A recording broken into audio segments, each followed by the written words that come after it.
Bonjour à toutes et à tous et bienvenue sur CPI Sport. Nouveau podcast aujourd'hui où on va parler de la Coupe du Monde de rugby. On est ensemble pour un quart d'heure, on va dire, on va essayer de pas trop déborder. Et donc on va évoquer ce qu'on pourrait appeler la première journée de cette Coupe du Monde de rugby, c'est-à-dire les deux premières affiches de chacune des quatre poules qui ont eu lieu donc depuis vendredi jusqu'à hier. Le tirage au sort a désigné parmi ces affiches-là plusieurs grosses affiches qu'on attendait particulièrement. Donc c'est l'occasion de revenir sur celle-ci. On va évidemment commencer par celle de la France, avec une victoire contre l'Argentine, une victoire ô combien décisive dans cette compétition. On a eu aussi droit à Nouvelle-Zélande, Afrique du Sud, Irlande, Écosse, Australie, Fidji notamment. Donc voilà, on va balayer un peu l'ensemble de la compétition en commençant donc par le 15 de France, qui a joué samedi matin contre l'Argentine et qui s'est imposé au bout d'un match très compliqué. J'ai lu beaucoup de choses dans la presse relativement positives sur cette équipe de France. Voilà, vous allez voir que moi je suis un petit peu plus critique sur ce que j'ai vu, même si seule la victoire est belle comme on dit, et pour ça, voilà, les 4 points sont dans la besace des Français, c'était le plus important. Mais voilà, on va essayer d'aller un peu plus loin dans ce qui s'est passé. Début de match déjà un peu délicat parce que on a été très embêté par les Pumas en mêlée. On concède quelques bras cassés et des pénalités dans le début de match. Et puis tout se débloque en quelques minutes seulement, je dirais, après le quart d'heure de jeu, où on commence à garder un peu plus le ballon, à mettre plus de vitesse dans le jeu, à aller chercher les trois quarts. Voilà, dès qu'on a joué au large, on a senti qu'on avait la capacité de faire très mal à cette équipe d'Argentine qui, quand même, selon moi, est loin d'être la meilleure équipe d'Argentine qu'on ait vue ces dernières années, notamment sur les lignes arrières, en fait. Hein, la ligne de trois quarts, Moyano, De La Fuente, Orlando Moroni. Bon, quand on sait qu'ils ont pas sélectionné Juanimov, par exemple, qui fait des choses incroyables en top 14, on a un peu de mal à comprendre ça. Voilà. En tout cas, en tout cas, comme je le disais, dès qu'on a mis de la vitesse, on s'est montré dangereux. Premier essai à la 17e minute.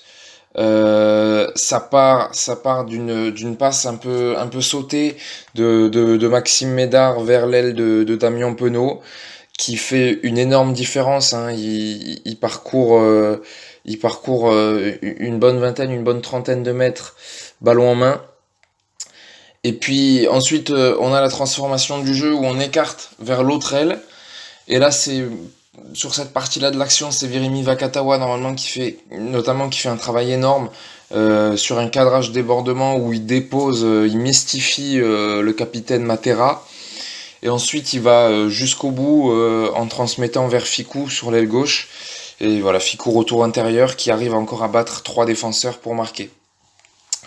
Et seulement 3 minutes plus tard, on remet le deuxième essai. Cette fois, c'est Olivon qui fait la première différence, le troisième ligne. Ensuite, on est beaucoup plus brouillon dans la transformation de l'action. Ça part un peu dans tous les sens, on a du mal. Et puis après, deux, trois phases de jeu où c'est un peu cafouillé. On arrive à se restructurer. Encore une fois, c'est Vakatawa qui fait la différence et qui donne ensuite à Médard, puis Penaud, qui sont encore donc les deux qui vont faire la différence avant que Penaud ne trouve à quelques mètres de la ligne Antoine Dupont qui était très bienvenu en soutien. Et donc voilà, c'est à ce moment-là qu'intervient le deuxième essai. Et donc on se retrouve à ce moment-là du match à 14-3 grâce à deux transformations de Ntamak qui a été excellent là dans l'exercice du but parce que les deux transformations dont je parle sont toutes les deux en coin. Et il arrive à les rentrer, rajouter à ça encore deux pénalités avant la fin de la mi-temps, et on se retrouve à mener 20-3 à la mi-temps. Donc pas grand-chose à dire sur cette première mi-temps, où on n'a pas été forcément supérieur dans les fondamentaux du rugby, mais on a été par contre largement supérieur dans l'utilisation de la largeur du terrain et des arrières, qui ont fait très mal aux Pumas. 20-3 à la mi-temps, on se dit qu'on est quand même très bien engagé dans ce match. Mais dès le retour des vestiaires, on sent que le match est en train de basculer. Une minute après, déjà un essai pour les Argentins, une touche, un ballon porté, très mal défendu, on se fait désosser. Les Argentins vont très facilement derrière la ligne.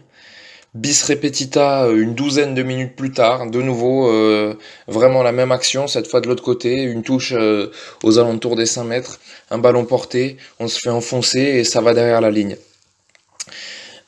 Sur ce premier quart d'heure, on va dire, de la deuxième mi-temps, on n'a pas reconnu l'équipe qu'on a vue en première mi-temps. Il y a eu une intensité physique largement supérieure du côté des Argentins.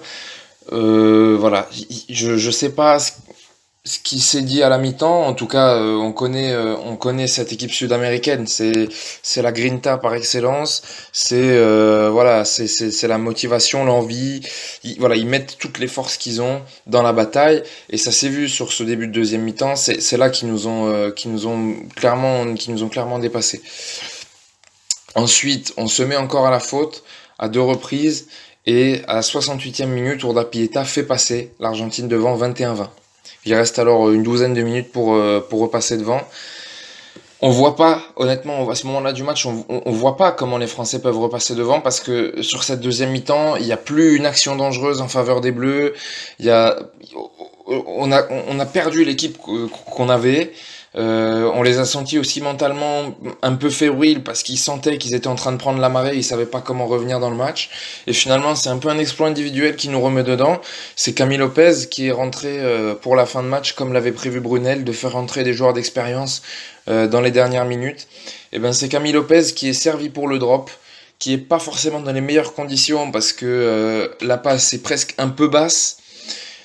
Il y a une grosse sortie défensive des Argentins qui monte bien sur lui. Et pourtant, il arrive à passer ce drop. C'est vraiment un geste de grande classe qui nous remet devant à 23-21.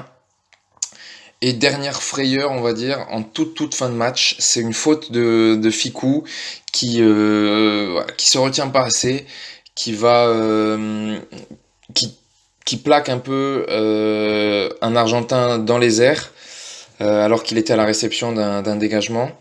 Et donc ça donne une pénalité. La dernière pénalité, c'est l'arrière Bofelli qui la tape. Et heureusement pour nous, elle passe à côté. La dernière possession est encore pour les Argentins. Et cette fois, c'est Maxime Machno qui va sauver la patrie avec un excellent contest, un très bon grattage dans un ruck qui délivre le 15 de France. Donc victoire 23-21 pour ce premier match qui était le plus difficile, enfin le plus décisif de cette poule en tout cas, où l'Angleterre paraît largement favorite.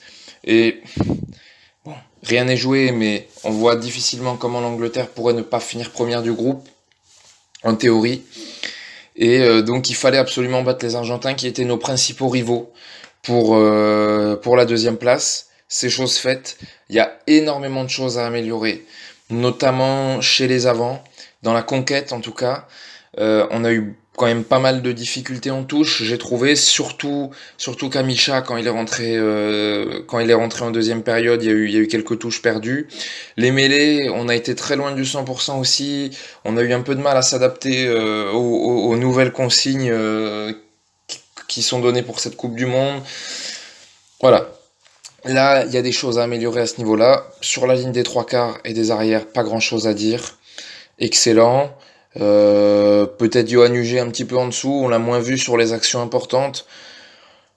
Voilà, pour les individualités, on notera quand même Poirot et Guirado, toujours aussi généreux en première ligne pour aller plaquer, pour essayer de gagner quelques mètres. J'ai trouvé Charles Olivon, moi, très très bon. Et un peu plus de bémol sur Wenceslas Loré qui fait encore plusieurs en avant dans le match. On connaît c'est son défaut, il a du mal dans le jeu offensif. Après, il est aussi précieux dans le travail de l'ombre, comme on dit. Donc bon, voilà. Ça c'est un petit peu le bilan individuel qu'on pouvait tirer de ce match pour les Français. Pour ce qui est de l'autre match de la poule, c'était Angleterre-Tonga. Victoire sans trop de problèmes pour les Anglais, 35-3, qui n'ont pas forcément impressionné non plus. Ils marquent l'essai du bonus offensif dans les tout derniers instants du match. Il y a 2 de leurs essais qui viennent d'un exploit individuel de Manu Tuilagi, le 3/4 centre, encore impressionnant, qui a franchi quasiment 100 mètres ballon en main sur l'ensemble du match, et qui a été vraiment très précieux. Les Tongiens, pas forcément très efficaces, un peu impuissants, pourtant très présents dans le combat physique. Ça, pour ça, la France sera prévenue. On les a vus sur ce match-là. Ça va être très difficile de jouer les Tonga parce qu'ils mettent une intensité énorme dans les plaquages, dans les percussions. Ça va être une équipe difficile à manœuvrer. Il va falloir faire très attention à ce match contre les Tonga. Et pour l'Angleterre, je dirais que c'est un peu difficile à juger parce que voilà, cet adversaire était pas forcément le meilleur possible. Ils ont pas forcément été à fond, à 100% dans ce match-là. Donc, pour ce qui est des Français, on verra plus clair sur l'Angleterre une fois qu'ils auront affronté les Pumas, qui normalement est une équipe un peu plus forte et qui en plus jouera sa survie dans la Coupe du Monde face aux 15 de la Rose. J'en profite désormais pour vous donner donc les prochains rendez-vous dans cette poule C. La France ne rejoue plus avant mercredi 2 octobre. Samedi 5 octobre, ça sera Angleterre-Argentine, important à surveiller comme match. Et une semaine plus tard, samedi 12 octobre, ça sera Angleterre-France. Donc voilà pour les prochains rendez-vous. Juste après, samedi, juste après ce match France-Argentine, qui a du coup souffert de la comparaison, on avait Nouvelle-Zélande-Afrique du Sud, le match le plus attendu de toute la phase de poule probablement, parce que ce sont toujours les 2 principaux favoris au titre mondial, et on a vu un match d'une qualité incroyable. C'était plein d'intensité, il y avait tout ce qu'il fallait pour se régaler. Il y a eu du suspense, il y a eu des essais, il y a eu des phases de jeu absolument fantastiques. Victoire de la Nouvelle-Zélande au bout, mais les Springboks peuvent avoir des regrets. Pourquoi? Parce que déjà ils dominent la première partie du match, le premier quart d'heure, ils le dominent. Ils sont dans l'avancée, ils ont la possession, ils ont l'occupation du terrain, ils gagnent beaucoup de duels, et pourtant le match se bascule un petit peu sur le réalisme néo-zélandais parce qu'on sait qu'il leur suffit de pas grand-chose. Première chose, c'est une passe ratée de Clerc, un peu trop risquée, qui est interceptée par, je crois, je sais plus, je crois que c'est Richie Mounga qui intercepte, donc le numéro 10, qui va presque au bout, qui est rattrapé in extremis par l'ailier Mapimpi. Au final, ça donne quand même une pénalité aux Blacks, qui reviennent donc à 3-3 après 22 minutes, alors que ils étaient dominés depuis le début du match. Et coup de grâce dans la foulée, sur une relance, il y a un jeu au pied très intelligent qui va chercher le numéro 14 des Blacks, c'est Sevouris, sur son aile, qui accélère, et après dans la transformation du jeu, on arrive à aller jusqu'à l'autre aile avec Beauden Barrett, d'abord l'arrière qui trouve l'intervalle avant de servir George Bridge. Et encore, coup de massue supplémentaire, elle est seulement 3-4 minutes plus tard, avec une action initiée par le pilier Dan Coles. C'est là qu'on voit que les Blacks sont au-dessus, c'est que même les piliers arrivent comment dire, c'est pas Dan Coles, le pilier, pardon, ça doit être Lolala ou voilà, je ne sais plus qui exactement chez les Blacks mène cette action. Enfin, en tout cas, c'est un joueur de la première ligne qui, ballon en main, franchit, trouve ensuite les 3 quarts. Pour le coup, c'est Leonard Brown qui fait la différence et qui va trouver Scott Barrett, deuxième ligne, encore une fois parmi les avants, qui finit l'action avec ses cannes. Et donc on se retrouve à 17-3 après 27 minutes de jeu. Très très très très cruel comme scénario pour les Sud-Africains qui n'ont pas été dominés par les Blacks. Au contraire, c'est plutôt eux qui ont eu qui ont dominé dans l'ensemble du match. Mais voilà, c'est là qu'on voit que cette Nouvelle-Zélande, il lui suffit de pas beaucoup de munitions. Tout de suite, on bonifie les actions, on trouve les espaces, et sur des courses de 40-50 mètres, on crucifie l'adversaire, quoi. Et c'est la différence, elle est là, elle est sur le réalisme. Bien que les Sud-Africains soient quand même revenus dans le match. En deuxième mi-temps, il y a Pete-Steph Dutoit, le troisième ligne, qui trouve l'ouverture pour un essai. Il y a un drop fantastique d'André Pollard aussi d'une bonne quarantaine de mètres. Mais voilà, ils ont pas bonifié suffisamment les actions qu'ils ont eues encore en deuxième mi-temps. Ils ont pourtant un Cheslin Colby sur son aile absolument extraordinaire. Il faut mettre en avant cette individualité-là. Nous, on la connaît un petit peu parce qu'il est dans le top 14. Il a été champion de France avec Toulouse cette saison. Il a clairement crevé l'écran, hein. C'était la star du top 14 la saison dernière. Et là encore en Coupe du Monde, il confirme. Il parcourt sur ce match 124 mètres ballon en main. C'est une stat qui parle pas forcément à ceux qui sont pas spécialistes du rugby, mais c'est franchement incroyable. J'ai souvenir d'une action notamment en deuxième mi-temps où il est à la réception d'une chandelle, enfin ou d'un dégagement, à peine retombé les deux pieds au sol, bam, il met un coup d'accélérateur énorme et il parcourt, je sais pas, encore une quarantaine de mètres le long de la ligne en plus, hein. En tant qu'ailier, c'est quand même plus difficile qu'au centre du terrain, forcément il y a moins d'options possibles, mais il arrive toujours à battre des défenseurs, soit par sa vitesse, soit par sa puissance en cassant les plaquages, et il a été très très précieux pour son équipe d'Afrique du Sud, mais qui s'est heurté aussi à une grosse défense des All Blacks, il faut le dire, notamment sur cette action initiée par Cheslin Colby. Ben dans la foulée, il y a un grattage, il y a un ballon récupéré au sol dans les rucks. Les Blacks se sont montrés encore spécialistes de cet exercice-là des regroupements au sol, et donc ça leur permet de sauver des essais qui étaient potentiellement en faveur de l'Afrique du Sud, qui auraient pu les faire revenir dans le match.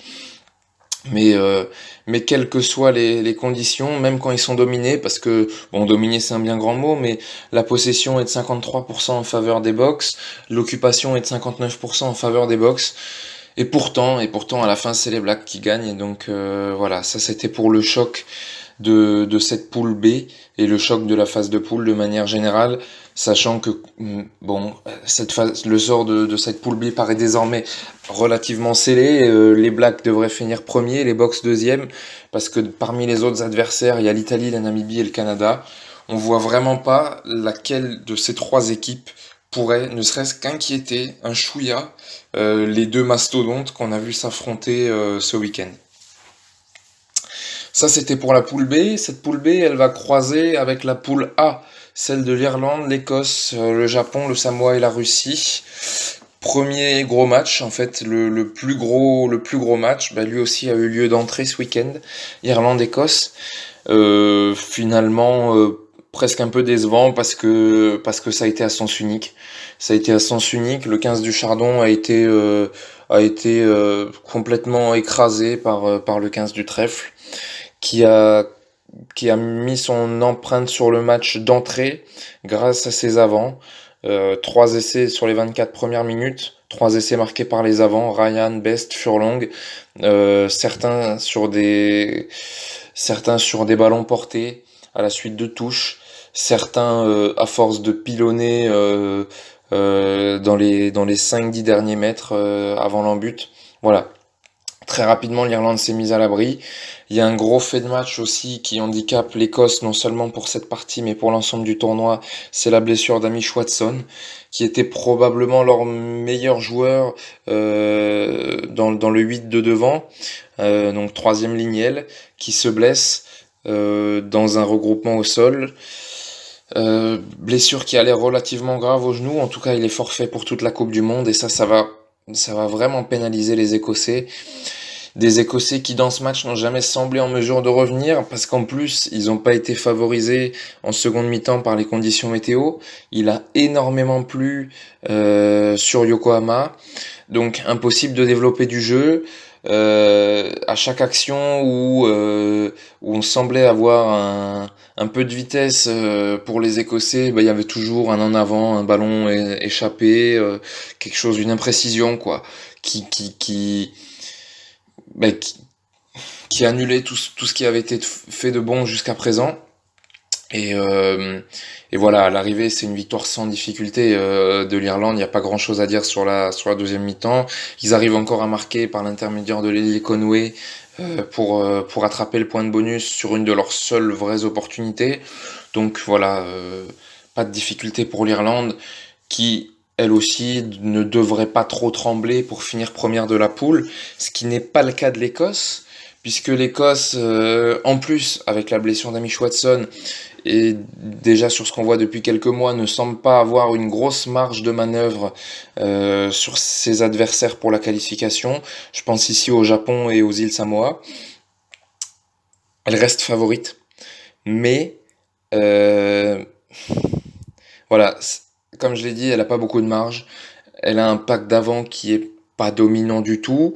Ses meilleurs joueurs, c'est Laidlaw, Russell et Stuart Hogg, 9, 10, 15.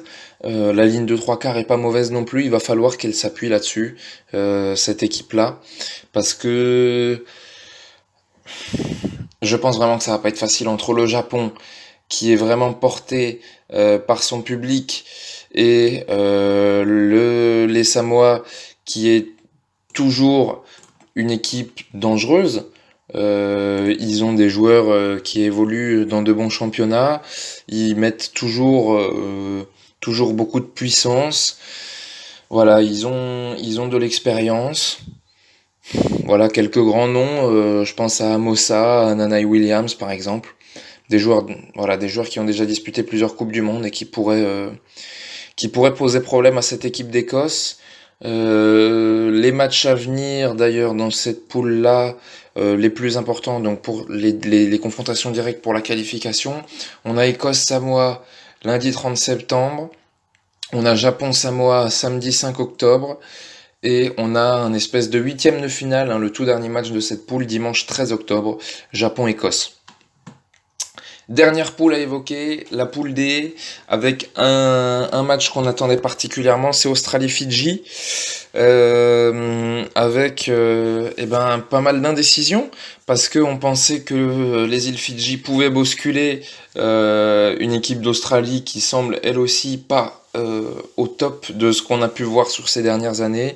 Elle sort d'un rugby championship un peu compliqué, malgré une victoire une victoire majeure contre les All Blacks.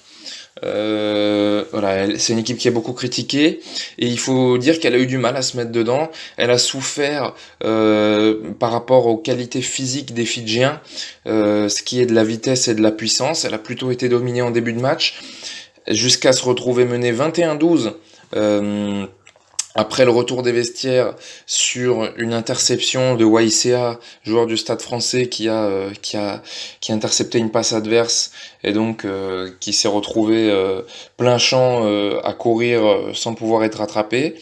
Donc 21-12 en faveur des Fidji après 43 minutes de jeu. Mais après, ces Fidjiens ont fini par céder, par faiblir physiquement, par se faire enfoncer devant. Un peu à l'image des Argentins, l'Australie se remet dedans grâce à deux ballons portés après des touches qui vont derrière l'embut, à chaque fois conclus par le talonneur Latou. Et donc deux essais vraiment consécutifs qui la ramènent à 25-21, donc qui la remettent devant. Et puis après, la fin de match a été quasi à sens unique en faveur des Wallabies, qui finalement s'impose avec le bonus offensif. Ce qui est très bien payé par rapport à l'ensemble du match, ce qui met aussi les Fidji dans une position très compliquée maintenant pour la qualification, parce qu'il faudrait qu'ils battent le Pays de Galles. Voilà, ça paraît un peu compliqué. L'Australie, je pense, a fait le plus dur dans cette poule, un peu à l'image de la France. Il fallait absolument qu'elle remporte son premier match. Maintenant, voilà, elle peut se battre avec les Gallois, qui de leur côté euh, ont atomisé la Géorgie. C'était hier sur le score de 43-14. Voilà, ça va se jouer maintenant entre ces deux, Australie et Pays de Galles, je pense, pour la première place. C'est le seul suspense qui va rester dans la poule, à moins que les Fidjiens réalisent l'exploit de battre les Gallois, ce qui me paraît quand même assez peu probable. Voilà, on a désormais balayé l'ensemble des 4 poules. On se retrouvera sur CPI Sport au fil de la compétition qui nous tient à cœur et donc on va continuer à la suivre. Probablement prochain rendez-vous à la fin de la phase de poule avant d'aborder les quarts de finale. On a débordé un peu, on en est à 25 minutes, j'avais prévu 15 mais c'est pas grave, c'est la passion qui parle. Merci à tous de nous avoir rejoints, d'avoir écouté ce podcast. J'espère qu'il vous a plu. N'hésitez pas à le commenter, à le partager, à nous suivre sur les réseaux sociaux, Facebook, Twitter, à nous suivre sur les réseaux de podcast, SoundCloud notamment, sur YouTube également. Et voilà, merci encore. Bonne journée à tous et à bientôt sur CPI Sport.